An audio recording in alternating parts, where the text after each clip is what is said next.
राज्यातील अनेक जिल्ह्यांमध्ये पुढील 5 दिवस मुसळधार पावसाचा अलर्ट देण्यात आलाय। पुण्यासह राज्यातील अनेक जिल्ह्यात आज वादळी वाऱ्यासह मुसळधार पावसाची शक्यता आहे।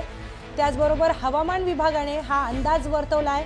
हवामान खात्याने दिलेल्या माहितीनुसार 18 मे या दरम्यान कोकण, गोवा, मध्य महाराष्ट्र आणि मराठवाड्यात वादळी वाऱ्यासह विजांचा कडकडाट आणि हलक्या ते मध्यम स्वरूपाचा पाऊस होण्याची शक्यता आहे।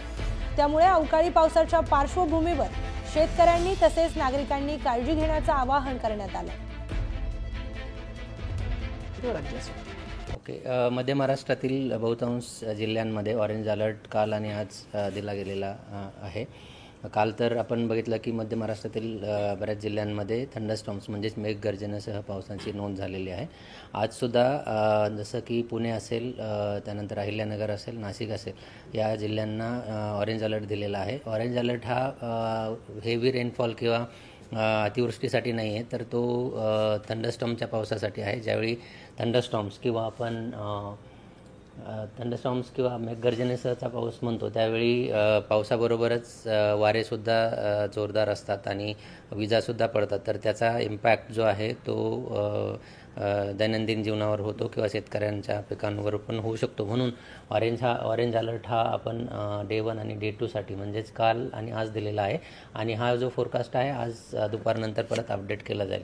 आणि येणारे 5 दिवस म्हणजे 18 तारखेपर्यंत जरी आपण बघितलं तर त्यामध्ये बहुतांश जिल्ह्यांना आपण येलो अलर्ट दिलेला आहे। म्हणजेच तिकडे मेघगर्जनेच्या पावसासह वारेसुद्धा 30 ते 40 किंवा 50 ते 60 किलोमीटर प्रति तास वाहण्याची शक्यता आहे।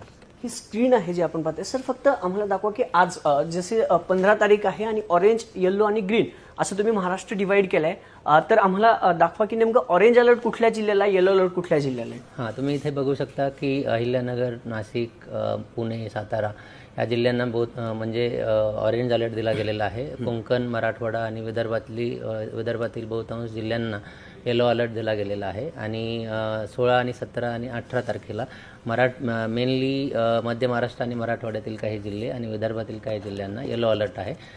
तर येलो अलर्टमध्ये जास्त इम्पॅक्ट इतकासा नसतो, परंतु वारे जे आहे किंवा विजा जे आहे त्यापासून स्वतःचं संरक्षण करून घेणं गरजेचं आहे। हो, आता आपण बघा मध्य महाराष्ट्र आणि कोकण आणि मराठवाड्याचा काही भाग यामध्ये आज थंडरस्टॉर्म्स म्हणजे मेघगर्जनेसह पाऊस होण्याची शक्यता आहे।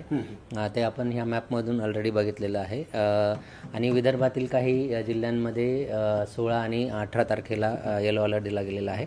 पावसाचा इम्पॅक्ट इतका नाही आहे त्यामध्ये, पण जो वारा आहे आणि विजा पडतात या पावसामध्ये, मान्सूनपूर्व पावसामध्ये। दरम्यान राज्यात आज अनेक जिल्ह्यांमध्ये विजांसह मुसळधार पावसाचा अंदाज हवामान विभागानं वर्तवलाय। मुंबई, ठाणे, पालघर, रायगड, रत्नागिरी आणि सिंधुदुर्गला येलो अलर्ट आणि वादळी वाऱ्यासह पावसाचा इशारा देण्यात आलाय। पुणे घाट, सातारा घाट, अहिल्यानगर आणि नाशिकला ऑरेंज अलर्ट, तर कोल्हापूर, सांगली जिल्ह्यांना येलो अलर्ट देण्यात आलाय।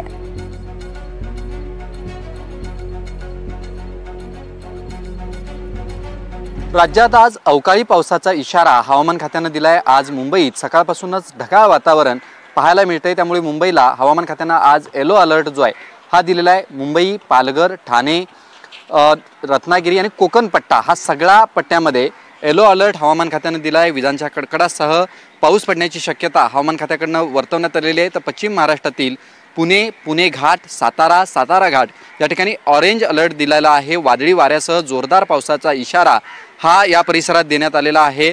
खरं तर ढगाळ वातावरण असल्यामुळे उकाडा जो आहे हा मोठ्या प्रमाणात होतोय। गेल्या 2-3 दिवसांपासून मुंबईत अशाच पद्धतीचं वातावरण आपल्याला पाहायला मिळते, त्यामुळे मुंबईकर उकाड्यानं हैराण झालेले आपल्याला पाहायला मिळत आहेत। आज सकाळपासूनच जर पाहायला गेलं तर अशाच पद्धतीचं ढगाळ वातावरण मुंबईत पाहायला मिळतंय। हवामान खात्यानं जो अंदाज वर्तवलेला आहे तो म्हणजे राज्यात ठिकठिकाणी वादळी वाऱ्यासह अवकाळी पाऊस पडण्याचा अंदाज जो आहे हा हवामान खात्याकडनं वर्तवण्यात आलेला आहे। त्यामुळे खास करून शेतकऱ्यांनी काळजी घ्यावी अशा पद्धतीचं आव्हान हवामान खात्याकडनं करण्यात आलेलं आहे। कारण की अवकाळी पावसामुळे मोठ्या प्रमाणात पिकांचं नुकसान होत असतं। त्याचसोबत दुपारच्या 4 नंतरच्या सत्रात विजांचा कडकडाट मोठ्या प्रमाणात होणार आहे, त्यामुळे विजा पडताना घराबाहेर जाऊ नये अशा पद्धतीचं आव्हान प्रत्येक जिल्ह्याच्या पातळीवरती प्रशासनाने